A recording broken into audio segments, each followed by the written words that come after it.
মাজুলীৰ এখন বিদ্যালয়ৰ অনন্য প্ৰয়াস।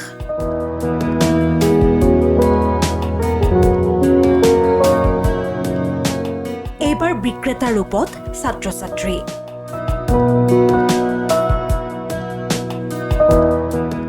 মাজুলীৰ এইখন বিদ্যালয়ে বিদ্যায়তনিক শিক্ষাৰ সমান্তৰালভাৱে সহ বিদ্যায়তনিক শিক্ষাক আগবঢ়াই নিবলৈ আউনীআটী হাইস্কুলে গ্ৰহণ কৰিছে এক ব্যতিক্ৰমী পদক্ষেপ। পাঠ্যপুথিৰ মাজৰ পৰা কিছু সময় আঁতৰি হাতে কামে লগা শিক্ষা বিচাৰি বজাৰত বহিল এইসকল ছাত্ৰ-ছাত্ৰী।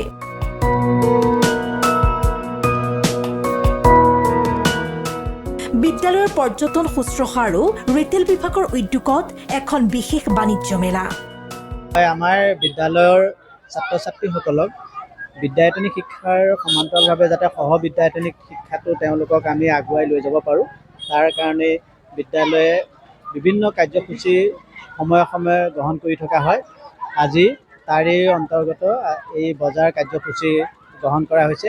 আমাৰ বিদ্যালয়ৰ দুটা বিশেষ বিভাগ, টুৰিজিম আৰু হস্পিটেলিটি এণ্ড ৰিটেইল, এই দুটা বিভাগ আছে। তাৰ যোগেদি ছাত্ৰ ছাত্ৰীসকলক আমি জ্ঞান দিয়া হয়। তাৰ উদ্যোগতে আজি বজাৰ কাৰ্যসূচী লোৱা হৈছে। আমাৰ বিদ্যালয়ৰ ছাত্ৰ ছাত্ৰীসকলৰ নিজৰ ঘৰত যি উৎপাদন হয় সেই বস্তুখিনি আনি তেওঁলোকে ইয়াত বজাৰ হিচাপে ইয়াত সজাই তুলিছেহি। উল্লেখ্য যে উক্ত মেলাত বোকাৰো আৰু ভকত চাপৰি শাক পাচলিৰ লগতে গুড়ৰ প্ৰয়োভৰ ঘটিছে। ইপিনে বিদ্যালয়ৰ নৱম শ্ৰেণীৰ কেইবাগৰাকীও ছাত্ৰীয়ে পিঠা লাড়ু তৈয়াৰ কৰি ছাত্ৰ ছাত্ৰীৰ মাজত গৃহকৰ্মৰ শিক্ষাৰ প্ৰয়োজনীয়তা সম্পৰ্কে দাঙি ধৰিছে। এজন ক্ৰেতা হিচাপে আজি উপস্থিত আছিলোঁ।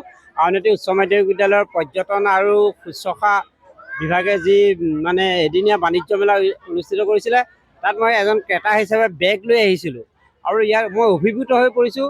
ইয়াত 50খনমান বিপণী ছাত্ৰ ছাত্ৰীৰ ব্যৱস্থা কৰিছে আৰু ছাত্ৰ ছাত্ৰীক বিদ্যালয়ৰ শ্ৰেণীকোঠাৰ পৰা উলিয়াই আনি এটা বাস্তৱিক জ্ঞান প্ৰদান কৰিছে যে বজাৰ কি, ওজন কেনেকৈ কৰিব লাগে বা দ্ৰব্য সামগ্ৰীৰ মূল্যৰ বিপৰীতে টকা পইচা কেনেকৈ ল'ব লাগে, এই সন্দৰ্ভত এটা বাস্তৱিক জ্ঞান ছাত্ৰ ছাত্ৰীক প্ৰদান কৰিছে।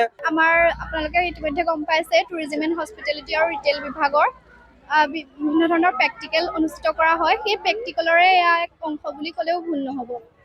সেইকাৰণে আমাৰ সকলো ছাত্ৰ ছাত্ৰীক জড়িত কৰি এই বজাৰখন আৰু এই বাণিজ্য মেলাখন অনুষ্ঠিত কৰা হৈছে। মাজুলীৰ পৰা সঞ্জিত কুমাৰৰ প্ৰতিবেদন।